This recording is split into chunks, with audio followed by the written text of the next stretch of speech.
Բարև ձեզ, եթերում օրվա ամփոփումն է, ձեզ հետ է Արփինե Նավասարդյանը։ 18:00-ի դրությամբ առանձնացրել ենք հետևյալ լուրերը։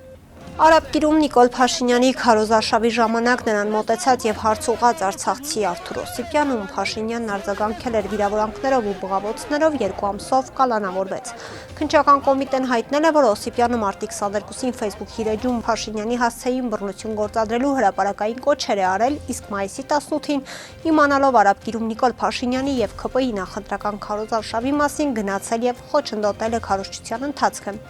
Ըստ հաղորդագրության նա տեղում հայոյանքների եւ անպարկեշտ արտահայտություններ է հնչեցրել, չի ենթարկվել հավաքվածների հորդորներին եւ խախտել հասարակական կարգը։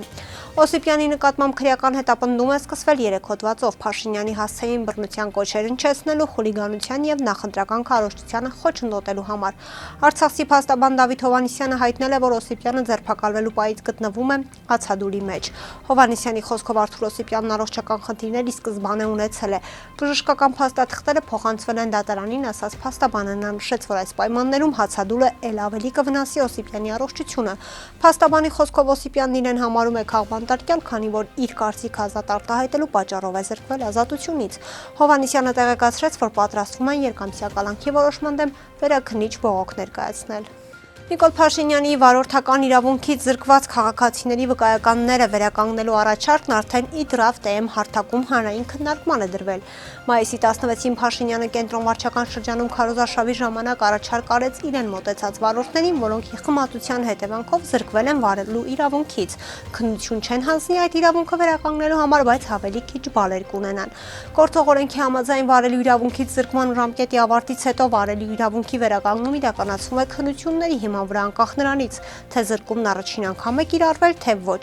Առաջարկվում է փոխել վարելու իրավունքի վերականգնման ներկա մոդելը, արդյունքում զրկման ժամկետի ավարտից հետո վարորդներին 13-ի փոխարեն 6 տուգանային միավոր կտրամադրվի, ինչպես նաև 1 տարի ժամկետով փորձաշրջանի ընթացակարգ։ Վարորդները պետք է այդ ժամանակ նաև սահմանված պետական տուրք վճարեն 50,000 դրամ։ Երկրորդ կամ հաջորդ անգամ վարելու իրավունքից զրկվելու դեպքում վարելու իրավունքը հնարավոր կլինի վերականգնել որակավորման քննություններ հանձնելուց հետո, ասված է նախագծում։ 6 տուգանային միավորը փորձաշրջանի ընթացքում սպառելու դեպքում վարորդը 1 տարով կզրկվի տրանսպորտային միջոցներ վարելու իրավունքից։ Միաժամանակ առաջարկում է սահմանել անցումային դրույթ, որով 2020 թվականի հունվարի 1-ից հետո վարելու իրավունքից զրկված անձինք եւս միայն 1 անգամ կկարողանան վերականգնել իրենց վարելու իրավունքը համապատասխան պետական տուրքի վճարմամբ եւ 13 միավորի փոխարեն 6 տուգանային միավորի հատկացմամբ կրկին 1 տարվա փորձաշրջանով։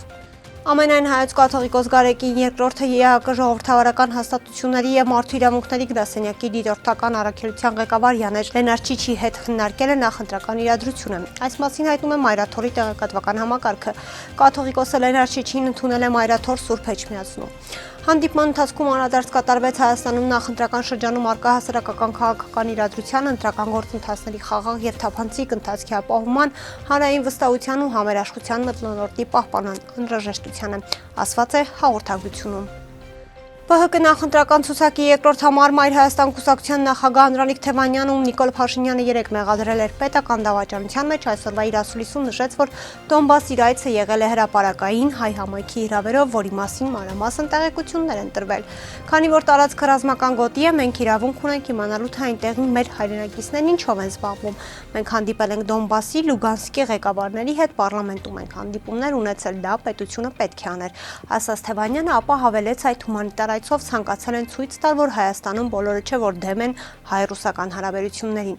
Անդրանիկ Թևանյանին շշուկներ են հասել, որ Հայաստանի դեմ իրականացվող հիբրիդային պատերազմի շրջանակներում օրինակ հրահանգվել է, որ Ուկրաինայում բնակվող հայերը գան Հայաստան եւ ընտրությունների շրջանակներում սատարեն Նիկոլ Փաշինյանին։ Տեղեկություններ ունենք, որ հսկայական գումարներ են պտտվում բերանից բերան մակարդակով տարածվող տեղեկություններ են, այդ ամենը գին ունի ու ես չեմ բացառում, որ Ուկրաինային եւ Զելենսկուն փորձել են ժեստ անել Դոնբաս գնացած մարդու դեմ նման գործողություններ իրականացնելով, ասել է նա, հավելելով, որ այցից հետո Ուկրաինայում իր նկատմամբ հետախուզում է հայտարարվել։ Իր հնարավոր կալանավորման մասին օրագիրնյուզի հարցին ի պատասխան Թևանյանն առաջարկեց զանգել այն կառույցներին, որոնց Փաշինյանը իր խոսքով հրանգահավորել է։ Առաջարկում եմ զանգենք այդ կառույցներին, հարցնենք բազադիաշ կան, ինչու՞մ է, ուրեք չեք գալիս, բա մի հատ եկեք, տեսնենք ինչ եք կարելու, ինչ եք հորինելու։ Թևանյանի խոսքով հիմա նժարին դրված է Հայաստանի Հանրապետությունը եւ եթե Հայաստանի Հանրապետությունն արժանանալու է Արցախի ճակատագրին, կարևոր չէ ով ինչ կարգավիճակում կլինի այդ ժամանակ։ Բոլորին դեմ եմ կուսակցության անդամներից եւս 12-ը դուրս կգան նախընտրական ցուցակից, իսկ խորհրդարանական ընտրություններից հետո իշխանության չգալու, բայց ԱԺ անցնելու դեպքում մանդատները չեն վերցնի։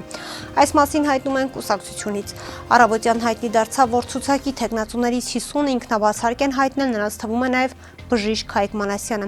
Այդ պահին դրությամբ նախընտրական ցուցակում ընդգրկված 87 թեկնածուներից մնացել էին 37-ը։ Մեր հաջողության դեպքում կազմելու ենք 100-օրյա կառավարություն, կատարենք մեր խոստացած 3 փոփոխություն ու կազմակերպենք արտահերթ ընտրություններ։ Դրա անհնարինության դեպքում չենք պատրաստվում 5 տարին դիմադիր падգամավոր աշխատել եւ վայր ենք դնելու մեր մանդատները։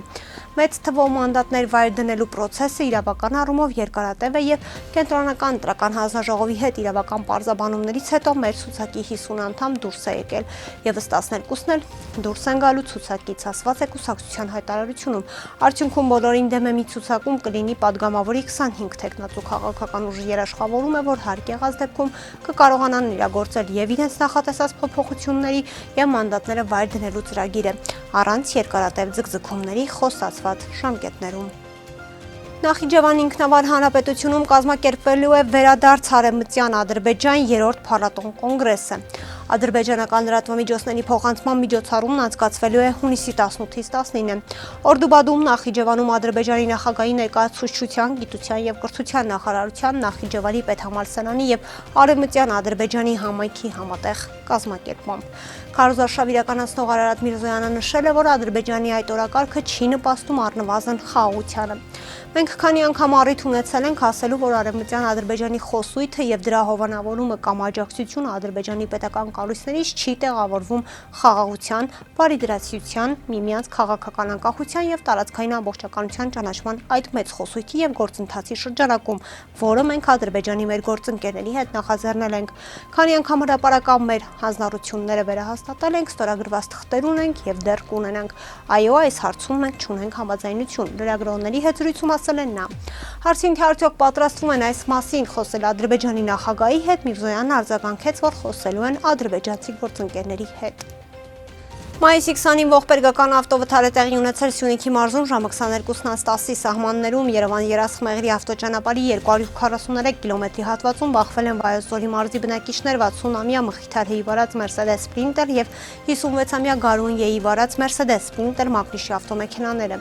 Ինչպես հայտնում է ֆոտոլրագրող Գագիկ Շամշյանը, վթարի հետևանքով Գարուն Ե-ն մարմնական վնասվածքներով տեղափոխվել է Գորիս բժշկական կենտրոն։ Մինչ դեպքի վայր կժամաներ քննչական խումբը հիվանդանոցից հազանգ է ստացվում ոստիկանության Գորիսի բաժին, որ վիրավորը գիտակցության չգալով մահացել է։ Դեպքի փաստով քննչական վարչությունում նախաձեռնվել է քրեական վարույթ, քննիչի հանձնարարականով ավտոմեքենաները տեղափոխվել են ոստիկանության Գորիսի բաժնի պահպանվող հատուկ տարածք։ Կհանդիպենք վաղը, առողջ եղեք։